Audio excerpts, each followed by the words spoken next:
When insects eat the leaves of crops, many farmers fear that they will lose their crop and turn to spraying chemical insecticides. But as the plants grow, they recover from much of the insect damage to leaves.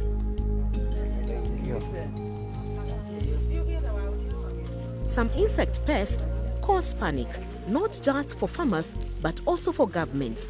This is the case with the fall armyworm, which came from America to Africa in 2016. Okay, kitu cha kwanza, huu mdudu ni mgeni kwetu.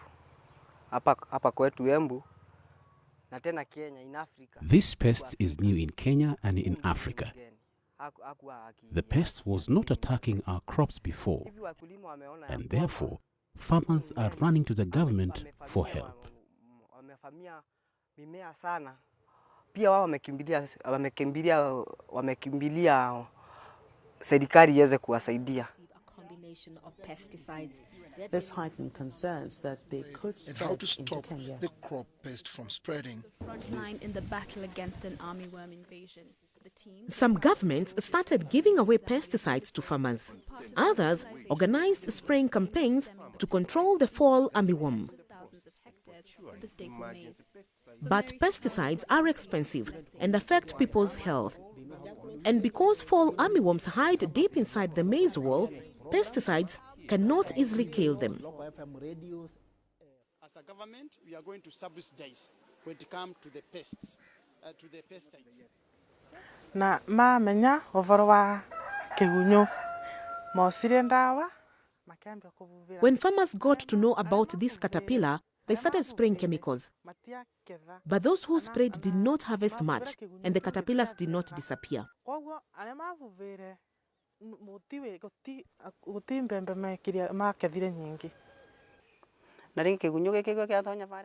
This caterpillar enters in the wool, where it hides. Its feces get on top, covering it, so chemical pesticides cannot easily reach it.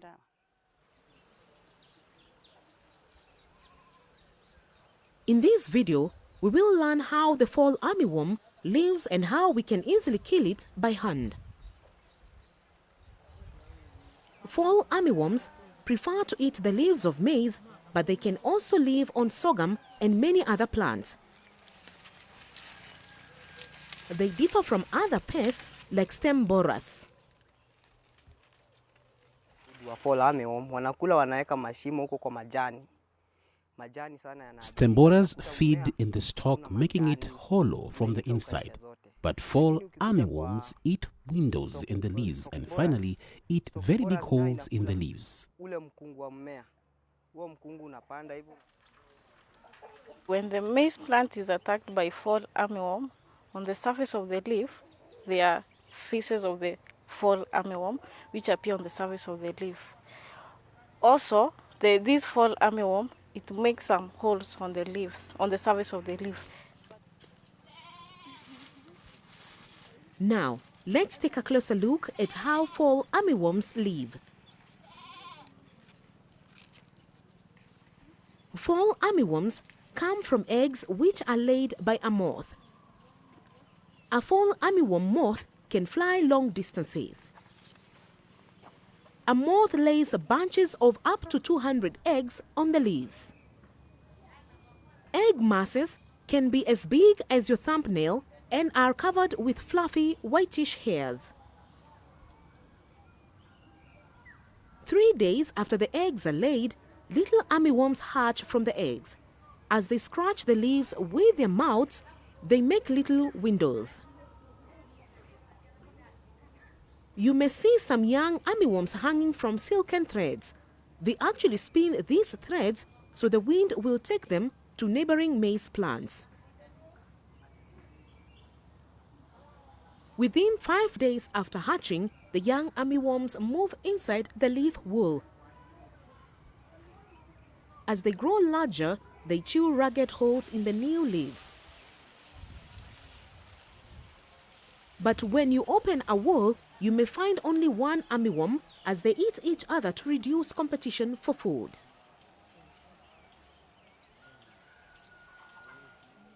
Kwamba When it rains hard, there are few of these caterpillars because the raindrops kill them.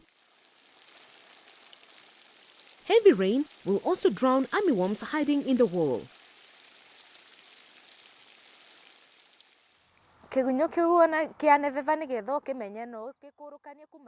When the fall armyworm is big, you can tell the difference between it and other caterpillars.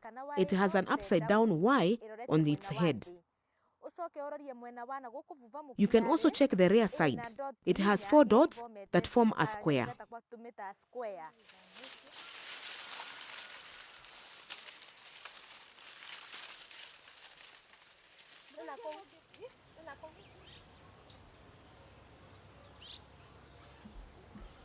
After having spent 2 or 3 weeks feeding on the maize plant, the worm exits and falls on the soil.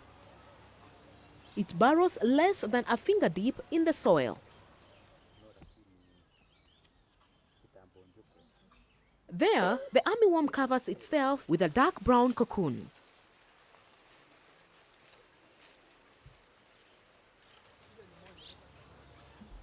Some 2 weeks later, the adult moth leaves the cocoon, flies away, mates, and soon starts laying eggs.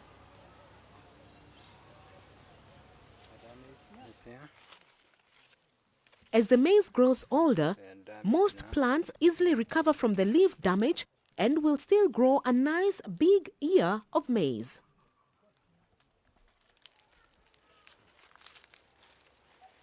Fall armyworms also feed on soft maize kernels. You may see a small hole at the tip of the maize husk where it has entered. When the plant starts to dry, you may find a cocoon in the damaged ear. The caterpillars cause less damage when the maize plant starts to dry, as the worm prefers soft leaves and kernels to feed on.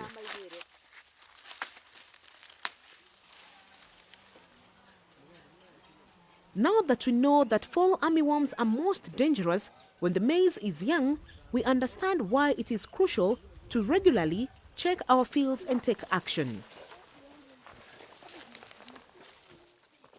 You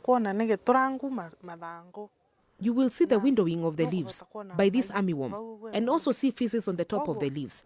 When you find the feces, you know that the worm is hiding inside. You remove the armyworm and crush it with a hand.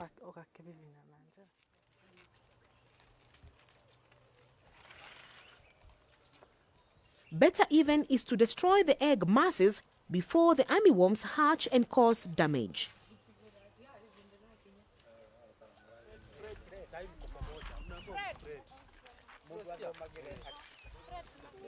Primary schools in Embu County in Kenya have started training children to recognize and kill the pests as part of their biology class. The children have sharp eyes and can easily destroy egg masses by folding the leaves against the eggs and pressing it firmly back and forth by hand. Visit your field every 3 days to check for any signs of damage and feces in the walls. Do this for the first 6 weeks after planting, as that is when most damage is done.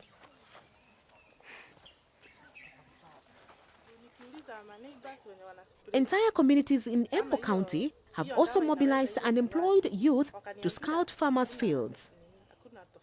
Alex Njero, one of the trained youth scouts, explains to us how he works.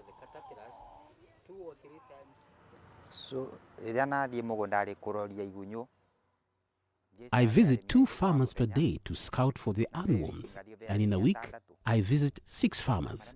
The best time for scouting is in the morning from 6 o'clock up to 10 o'clock when it is not too sunny, and in the evening from 3 o'clock up to 6 o'clock, because around noon it's very hot, and when it is too hot, the caterpillars hide.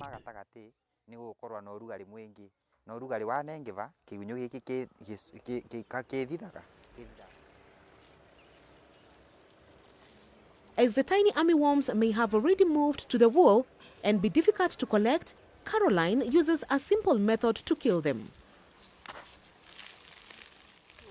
We take the soil which is on the farm, We crush it using our hands to make it fine. Now when we apply the soil to the tunnel, it will kill the small larvae. Actually, it will make them suffocate, then eventually they will die, to prevent them to become big larvae, which will destroy the plant severely. Besides fine soil, you can also add half a spoonful of ash or sand to the wool to kill the armyworms. The field scouts offer the communities a great service.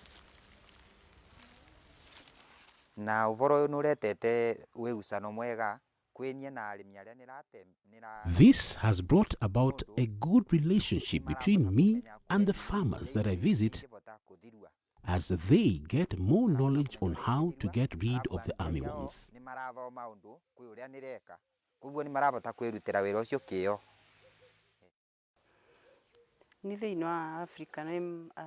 For me, in Africa, farmers should pay scouts because they are experienced. They are helping them remove the fall armyworm.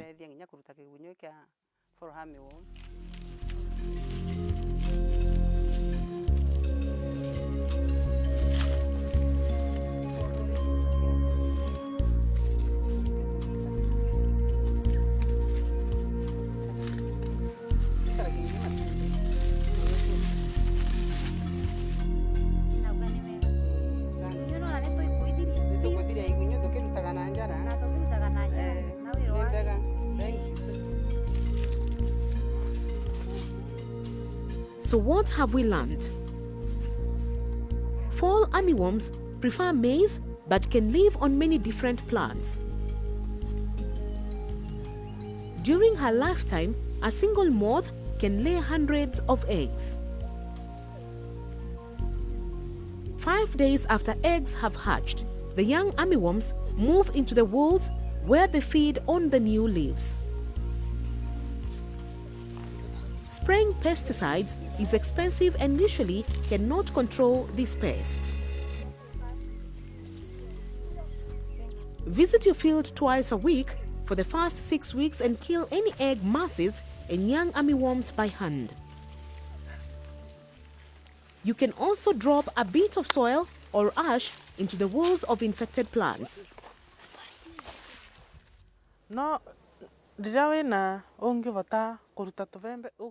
When you are able to handpick the caterpillars in your nearby farm, I will urge you to handpick and not to tire.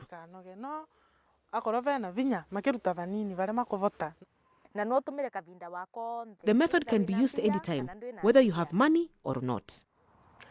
Ni muhimu sana kufanya scouting. Usipofanya scouting, it is important to do scouting because without it, you will not have a harvest at the end of the day. Utakuja kukuta ya kwamba hauna kipato,